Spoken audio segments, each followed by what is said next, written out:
ॐ अज्ञानतिमिरान्धस्य ज्ञानञ्जनशलाकया चक्षुरुन्मिलितं येन तस्मै श्रीगुरुवे नमः। हरे कृष्ण। भगवद गीता अध्याय 11वां और श्लोक संख्या है 24। नभः स्पर्शं दीप्तम् अनेकवर्णं व्यात्तः आननं दीप्त विशाल नेत्रं दृष्ट्वा हि त्वां प्रवयथित अंतः आत्मा धृतिं न विन्दामि शमं च विष्णु। हे सर्वव्यापी विष्णु, नाना ज्योतिर्मय रंगों से युक्त आपको आकाश का स्पर्श करते मुख फैलाए तथा बड़ी बड़ी चमकती आंखें निकाले देखकर भय से मेरा मन विचलित है। मैं ना तो धैर्य धारण कर पा रहा हूं, ना मानसिक संतुलन ही पा रहा। तो जैसी हमारी चर्चा चल रही थी पहले, इट इज़ वेरी इंपॉर्टेंट कि हम भगवान के डिफरेंट पहलुओं को समझें कि भगवान किस किस प्रकार की स्वभाव, किस किस प्रकार का आदान प्रदान अपने भक्तों के साथ करते हैं। मुझे लगता नहीं है कि बहुत सारे लोगों को इस बात का ज्ञान है।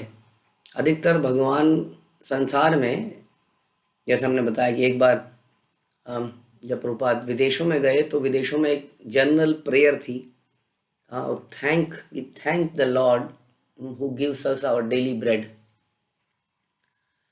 कि हम उस भगवान का धन्यवाद देते हैं जो हमें हमारा भोजन प्रदान करते हैं। तो अधिकतर जो है भगवान से जो रिश्ता है वो इसी प्रकार का है, विच इज नॉट बैड।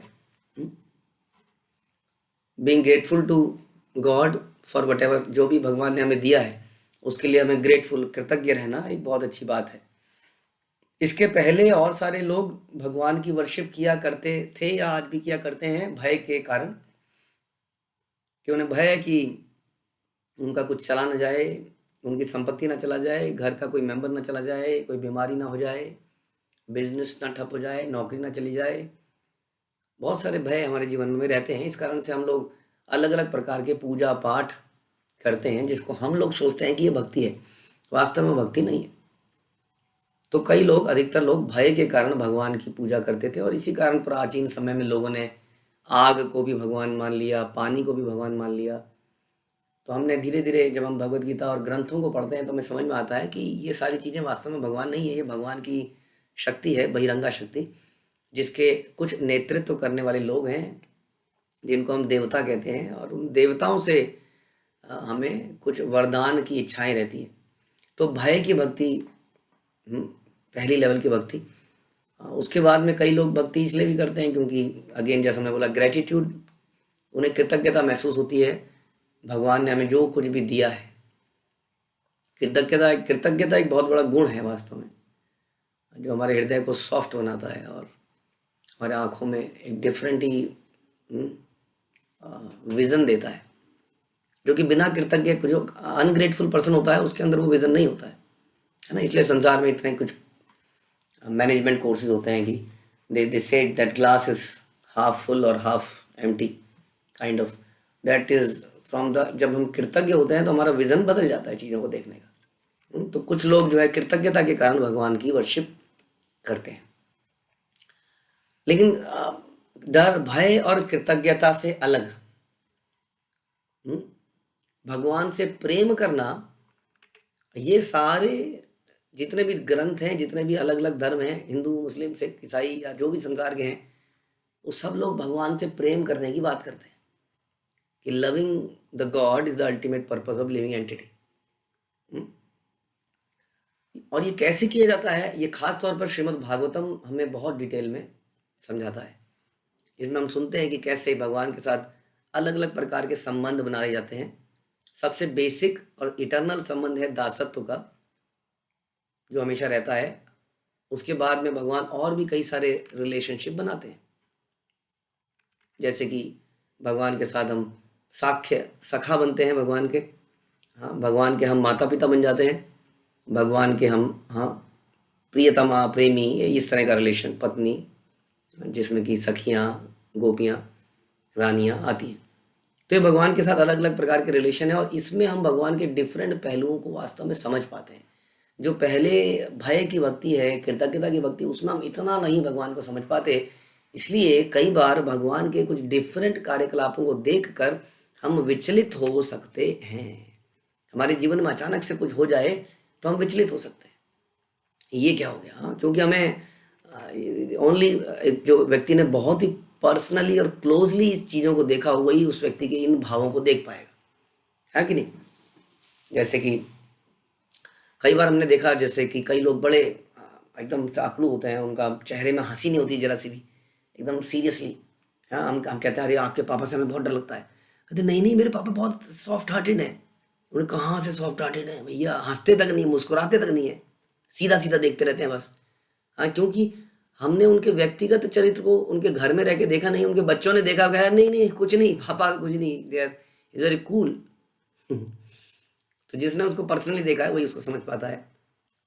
इसी तरह से जब हम भगवान से प्रेम करते हैं इन अलग अलग रसों में, तब हमें भगवान के उन पर्सनल जो उनके एक्टिविटीज़ हैं उनका पता चलता है। हाँ, तब हमारे अंदर ये भय नहीं रहता। यहाँ पर जो है एक बड़ा भयभीत क्योंकि क्या है, चारों तरफ मुख फैलाए, बड़ी बड़ी चमकती आंखें देखकर भय से मेरा मन विचलित हो रहा है। मैं ना तो धैर्य धारण कर पाऊँ, धैर्य धारण कर पाना बड़ा ज़रूरी है। ध्यान रखिए, हमें हमारे परंपरा के अग्रज रूप गोस्वामी बोलते हैं कि धैर्यात निश्चयात, उत्साहात धैर्यात निश्चयात। भक्ति में अगर आगे बढ़ना है या संसार में किसी भी कार्य में आगे बढ़ना है, भक्ति तो बड़ा मुश्किल कार्य है, संसार के कार्यों के लिए भी, भक्ति के लिए भी मुश्किल इसलिए क्योंकि संसार में सारे लोग कुछ और कर रहे हैं, तो इसके लिए बड़ा उत्साह की आवश्यकता है। उत्साह से ही भक्ति हो सकती है। हाँ, क्योंकि आपको एक तरह से इस संसार में ये उल्टी गंगा बहाने जैसा है, या समझ लीजिए गंगा उल्टी बह रही है, उसको सीधा करने जैसा है। तो उत्साह की आवश्यकता पड़ेगी, लेकिन उत्साह के साथ साथ धैर्य रखना पड़ेगा, क्योंकि अक्सर हमारी जीत नहीं होगी। हमें कई सारी हार देखनी पड़ेगी, कई सारी बदनामी या निंदा या ये सब चीज़ें देखनी पड़ेंगी। तो ऐसे में धैर्य रखना ही एकमात्र उपाय है, बट विद डिटर्मिनेशन। अब कितना धैर्य रखना पड़ेगा, कम ज़्यादा कुछ भी हो सकता है। तो यहाँ पर जो है स्थिति थोड़ी गंभीर हो गई है, क्योंकि ऐसा लगता है कि भगवान के इस विराट रूप को देखकर हम समझ नहीं पा रहे हैं, क्योंकि भगवान के में भी भगवान के सारे पहलुओं से हम वाकिफ़ नहीं हैं। यहाँ पर हमें ऐसा दिखाया जा रहा है, इसलिए हम भयभीत हो गए हैं। जैसे कि हम जीवन में हो जाते हैं, अपने जीवन में कष्टों के आने पर हमें लगता है क्या वाकई में भगवान है। हमने एक बार बताया था आपको, there was a father of a church, जो कि उसका बेटा गोलीबारी में मारा गया, गैंगस्टर्स की गोलियां चल रही थी, उनका बेटा मारा गया, and he wrote a book कि गॉड के पास या तो कंप्लीट शक्ति नहीं है, या कंप्लीट ज्ञान नहीं है, या वो हर जगह उपस्थित नहीं हो सकते हैं। क्योंकि यदि वो हर जगह उपस्थित होते तो मेरे बेटे को जब गोली मारी जा रही थी तो वहां पर भी भगवान होते, यानी कि भगवान वहां पे नहीं थे तभी तो मेरा बेटा मारा गया। और अगर आप कहते हो कि भगवान वहां पे थे, तो इसका मतलब भगवान सब ज्ञान नहीं रखते, उनको पता नहीं चलता कि पड़ोस की गली में क्या हो रहा है, उस गली में क्या हो रहा है, या मेरे पीछे क्या हो रहा है, क्योंकि मैं तो आगे देख रहा हूं। तो भगवान इज नॉट ऑल नोअर, जिनको सब कुछ पता चल रहा है। तभी तो मेरे बेटे की हत्या हुई, उन्हें पता नहीं चला। और may be he was knowing कि मेरे बच्चे की हत्या होने वाली है, वो वहां पर थे, लेकिन उनके पास इतनी शक्ति ही नहीं थी कि वो कुछ कर पाते। ही रोट अ बुक कि either is not all powerful और इज नॉट ऑल नॉलेजेबल और is not omnipresent, something is there, कुछ तो है। तो हमें ऐसे डाउट क्रिएट हो जाते हैं हमारे जीवन में जब कुछ कुछ होने लगता है। तो ऐसे में धैर्य रखना बड़ा आवश्यक है।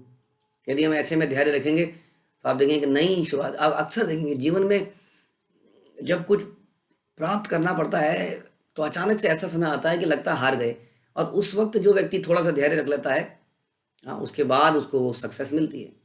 अक्सर ऐसा देखा गया है कि हमें सक्सेस मिलती है, अचानक से फेलियर फेलियर फेलियर फेलियर, कई लोग ऐसे में टूट के गिर जाते हैं। जो ऐसे में धैर्य बना के रखता है वही जीत पाता है। हमारे जीवन में आने वाले उतार चढ़ाव से हमें धैर्य रखना है।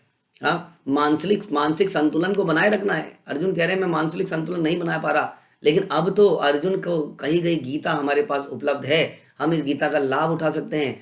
मुश्किल समय में कितनी ऐसी कहानियां हैं, आप इस्कॉन के कुछ साइट्स हैं जहां पर बुक डिस्ट्रीब्यूशन स्टोरीज आप पढ़ सकते हैं। ISKCON Bhagavad Gita book distribution stories, ऐसी ऐसी स्टोरी मिलती है कि आदमी आत्महत्या करने जा रहा था, अचानक से उसने अपने घर में अपने पापा की लाइब्रेरी में एक नीली सी किताब देखी। उस नीली किताब को खोला तो भगवत गीता थी, और उसमें उसने पन्ना खोला तो उसमें यही लिखा था कि अपने जीवन को बर्बाद मत करो, ये मत करो। तो पढ़ के उस व्यक्ति ने आत्महत्या करने का प्लान छोड़ दिया। ऐसी कितनी कहानियां हैं। अब तो हमारे पास ये गीता है, हाँ, जिससे हम अपना मानसिक संतुलन बना सकते हैं, धैर्य रख सकते हैं, हाँ, मन को विचलित होने से बचा सकते हैं और भय से बच सकते हैं, क्योंकि हम जानते हैं कि what are the different facets, क्या क्या हो सकता है हमारे जीवन में, क्या क्या उतार चढ़ाव आ सकते हैं, ये संसार कैसा है, ये संसार किसके लिए बनाया गया है, क्या यहाँ पर हमेशा दुख रहेंगे, या और can I be happy in this world. ये सारे ज्ञान के साथ में हम लोग विचलित नहीं होंगे इस प्रकार से। और हमें पता होगा, अर्जुन कहते हैं हे सर्वव्यापी विष्णु, विष्णु सर्वव्यापी हैं। सर्वस्य चाहम हृदय सन्निविष्टो, I am seated in everyone's heart, मैं सबके हार्ट में बैठा हूँ। न केवल हार्ट में दिल में बैठा हूँ, बल्कि हर कण में व्याप्त हूँ। इज कॉल्ड सर्वव्यापी विष्णु। ये विष्णु सर्वव्यापी भी हैं, ये हमारे हृदय में भी हैं, और इनका साक्षात रंग रूप भी है। क्या बता रहे, नाना ज्योतिर्मय रंगों से युक्त आपको आकाश का स्पर्श करते हुए मैं देख रहा हूं। तो ये जो अनेक प्रकार के रंग भगवान के दिख रहे हैं, ये रूप जो है, जो अर्जुन देख रहा है, this is not the eternal रूप। हम पहले भी चर्चा कर चुके हैं, भगवान का नित्य रूप नहीं है, ये भगवान का टेम्परेरी रूप है। नित्य रूप इस चर्चा के बाद में आपको दिखेगा, इस चर्चा के बाद में भगवान अपना नित्य रूप दिखाएंगे। तो मुख्य बात यह है कि हमें भगवान को गहराई से समझना पड़ेगा। जितना हम उनको गहराई से समझेंगे, उतना भयभीत नहीं होंगे, भय भक्ति नहीं करेंगे, ग्रेटिट्यूड भक्ति भी नहीं करेंगे, बल्कि भगवान को प्रेम करने का प्रयास करेंगे, और प्रेम के वश हम भगवान को सर्व करेंगे। तो इस प्रकार से हाँ, हमारे अंदर एक इटर्नल धैर्य पैदा होगा, हम विचलित नहीं होंगे अपने जीवन में आने वाले उतार चढ़ावों से। और इस विश्व रूप को देख के भयभीत होने के बजाय हम प्रसन्न होंगे। हरे कृष्ण। श्रील प्रभुपाद की जय, भगवद गीता की जय।